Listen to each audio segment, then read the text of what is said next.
Thank you, Senator Polly. Senator Sims. Thank you, Mr President.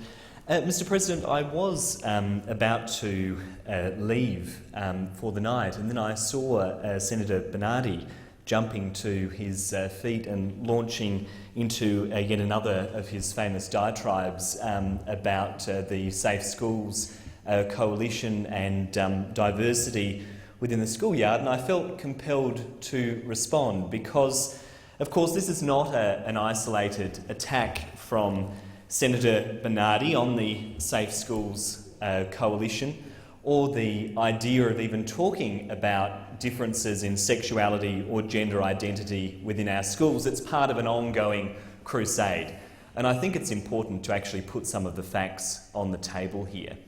Let me say, I find this repeated suggestion from Senator Bernardi and other Conservatives that somehow by talking about differences in sexual orientation, talking about differences in gender identity, you're going to recruit children at school is absolutely ridiculous. It's a laughable proposition, and yet it gets bandied around this chamber and, might I say, in the News Limited press consistently. It's an absolutely ridiculous comment, and Senator Bernardi needs to stop peddling that ridiculous line.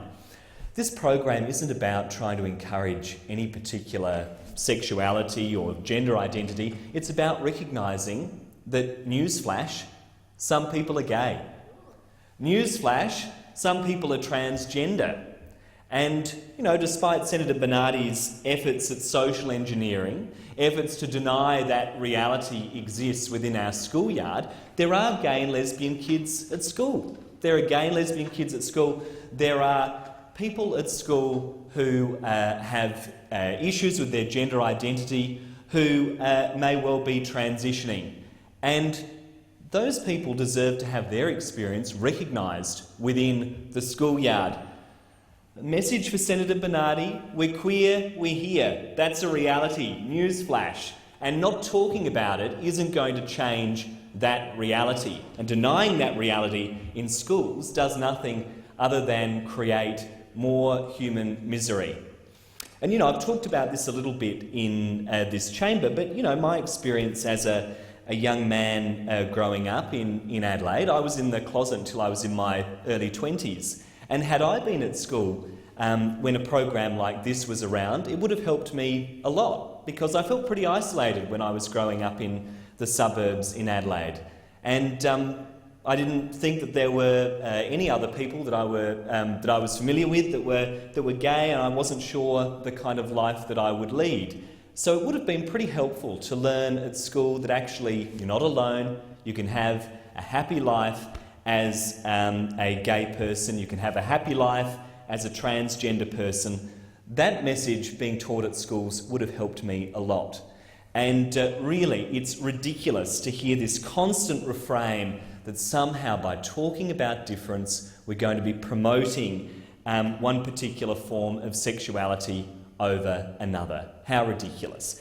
As I say, this social engineering concept is really something that is being fanned by Conservatives like Senator Bernardi, that want to push people into the closet, that want to create this atmosphere where people can't talk about diversity, where we go back to the old days where this is a love that doesn't speak its name. Well, Senator Bernardi needs to recognise the reality that he's now in the 21st century, and the era that he and former Prime Minister Tony Abbott might hark back to is long gone, and certainly thankful for that. If only this worldview would also be consigned to the history books. But that will happen.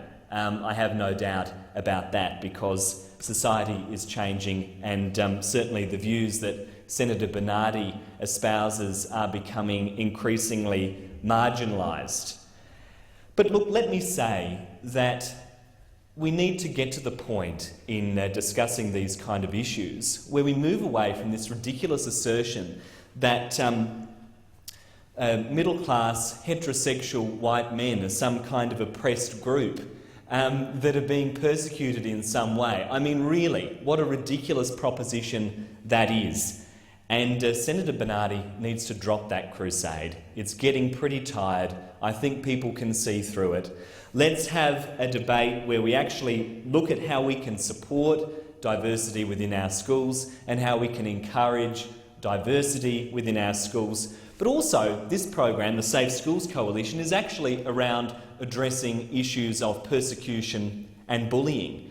And, you know, the human consequences of that are pretty profound.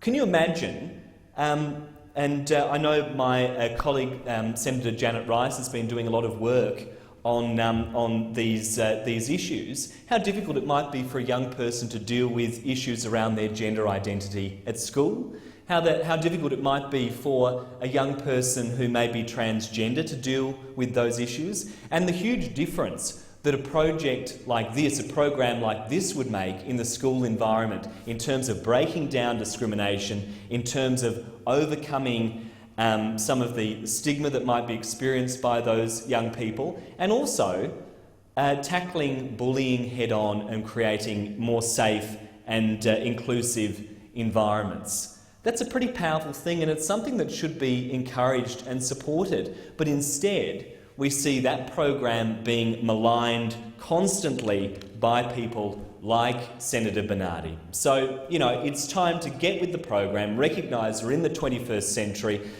talking about sexual difference, talking about differences in gender identity doesn't promote one form of sexuality over another. It simply recognises the reality of the world in which we live. And it's time for Senator Bernardi to really get with the program and drop this stale crusade. It's getting so old.